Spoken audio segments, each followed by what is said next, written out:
How do you turn a molehill into a mountain? Put a little truck on it. The size of the molehill don't change, but now it looks bigger. You could also try trimming up the shrubbery a little bit. I've heard that that helps. I don't know. I don't even know what that means, but here we go. Welcome to CK4RC. Welcome back to the channel. We are here with more indoor modular crawler course pieces. This time they're coming straight from Mini Mountain Company. This obstacle is called Boulder Alley. So I want to give them a shout out because I like featuring different products and all that good stuff. And these are relatively new to the scene. I went ahead and ordered a few pieces, and Mini Mountain Company threw in a couple extra for me. So big time shout out to Mini Mountain Company for the bonus pieces. Absolutely love it. I went ahead, I cleared off my workbench, and I laid out, I've got a little spread here. I've got different obstacles. So I already showed you this one right here is called Boulder Alley. It's one of the smaller ones. And then we've got Speed Bump. And it's just a speed bump right there in the middle, speed bump. So we're gonna check that out. We got back here, we've got Twin Waves. Look at that, it's just twin waves. That makes sense. Next to that, we have Mini Mesa. This one is more designed to test your side hilling ability. So I'm gonna check that out. And last but not least, we got this chute looking thing over here. It's called Deep Ravine. So just make sure you kind of test your driving skills and the balance and don't fall and tip. So we've got a nice little spread over here, and I want to show you the print quality on these if the camera will show. Look at that. The layers on that, it's really nice. Solid. And something else that I like that they did on the bottom of these, they added these little silicone feet to assist with the grippiness. So right here, they're just gonna lock in place. They're not gonna slide all over the floor. If I had it on my hardwood floor, if I have it on my workbench right here, these things are gonna be locked in place. So I'm gonna grab a remote and we're gonna get started on this, and we're gonna see how we're going with the Hobby Plus CR24 as long as I fixed it from the last time. I think I burned up the servo last time I ran it, and I think I replaced it. So I don't know, I've got too many trucks over here with too many issues. I don't keep up with what's what. That's probably not a good way to handle your collection. But hey, when you're a slouch like me, it happens sometimes, and if it doesn't work, I'll just grab one that does. I'll find one. It's fine. Everything's gonna be fine. It's fine. Anyway, let me grab a battery pack and a controller, and let's test these things out. And we are in luck with the Hobby Plus CR24 being up and running. It was the servo I burned out last time. I did try to run it in a comp in the stock class, and it actually did phenomenal. But I ended up burning up the servo right at the end, and I got a DNF. But I think I would have placed had it not been for that. So this is up and running. If you're not familiar with the CR24 from Hobby Plus, do yourself a favor and look into these things, because these things are so good. The only thing I've done to this, you can see how small those tires are. Those are still the stock wheels and tires. The only thing I've done to this truck is I put in an Emax servo, because I had an extra one laying around after I burned up the stock one.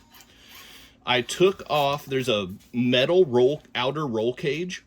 I took that off to relieve some weight up top, and it has a full size, which you can see it's tiny, but it has a full size spare that's mounted on the back of the cab and the back of the truck, the back of the bed. And I took that out to relieve that weight up top as well.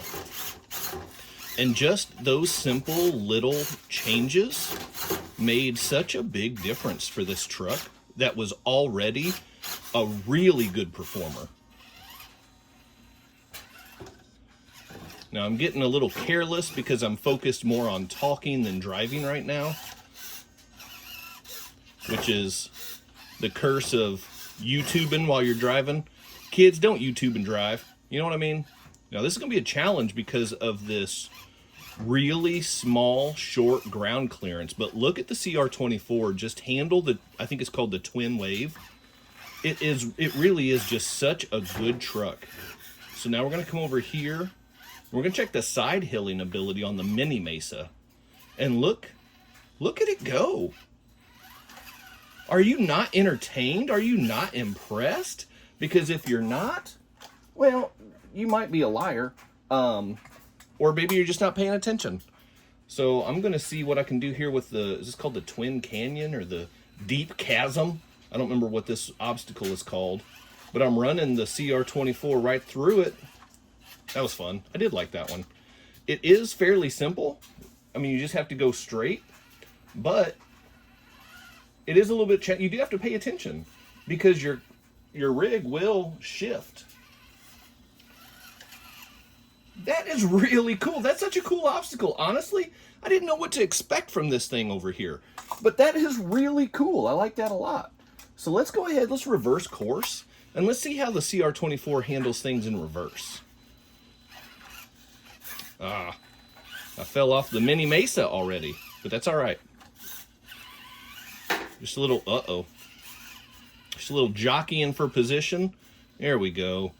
There we go.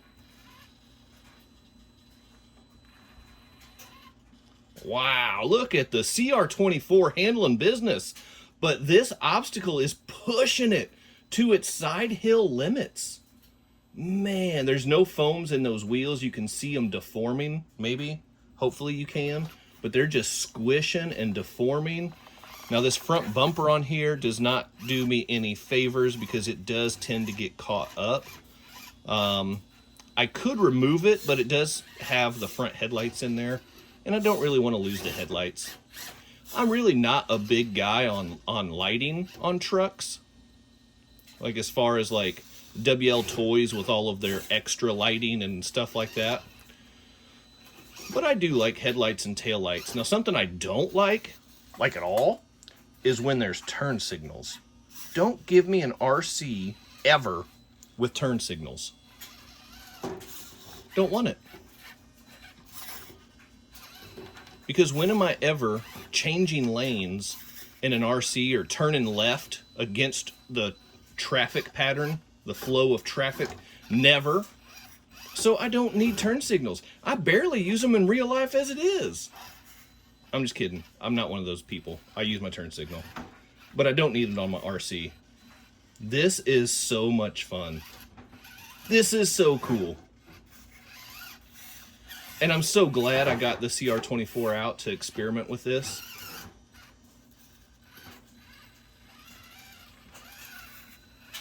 We'll go cross obstacle a little bit and just see what kind of lines I can hit. Get some of that suspension flex. This truck is just fun.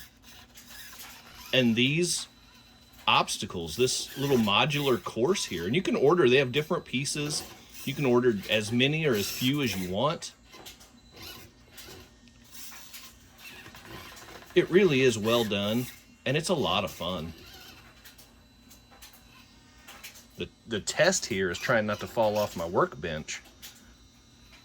And somehow, I'm making it work. Which is a little bit of a surprise and a miracle all on its own, because, I mean, we all know I'm not a good driver. I'm about to fall off now. I've been tooting my own horn a little bit. Toot, toot. A little bit too much. And now, yep, it's all falling apart. Oh, goodness. It's okay. It's okay. A little touch action going on.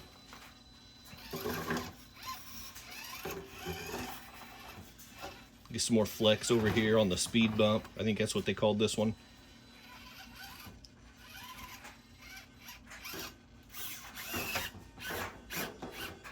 Come at it from an angle here. Can we side hill on this thing? I mean, we can. Look at that.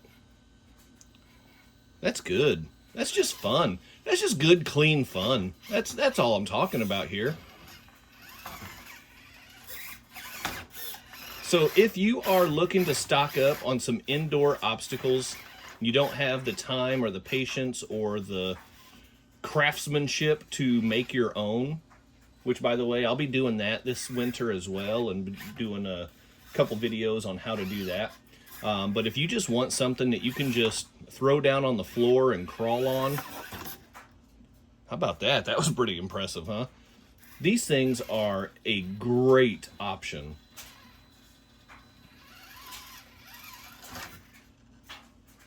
And there we have it. Mini Mountain Company.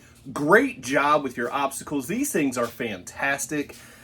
As you can see, I went with the sand colored, what is it? Sandstone?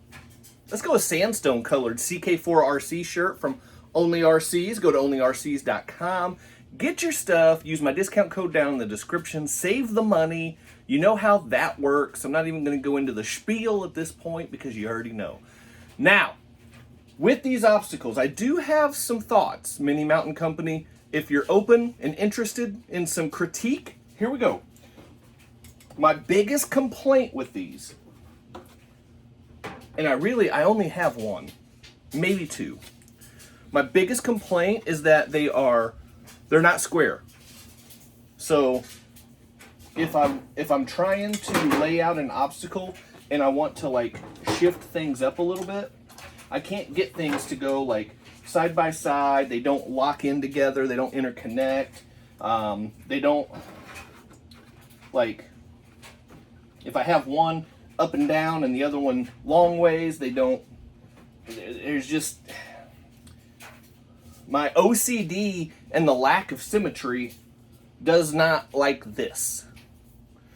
So that is my biggest complaint. If these were all, you know, say, I don't know what, 9x9, you could shift them around and put them in different positions and they would all line up and just have a really nice footprint for the whole course, the whole, you know, obstacle course.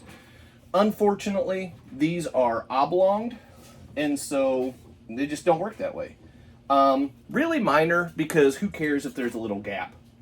It's fine, not a big deal.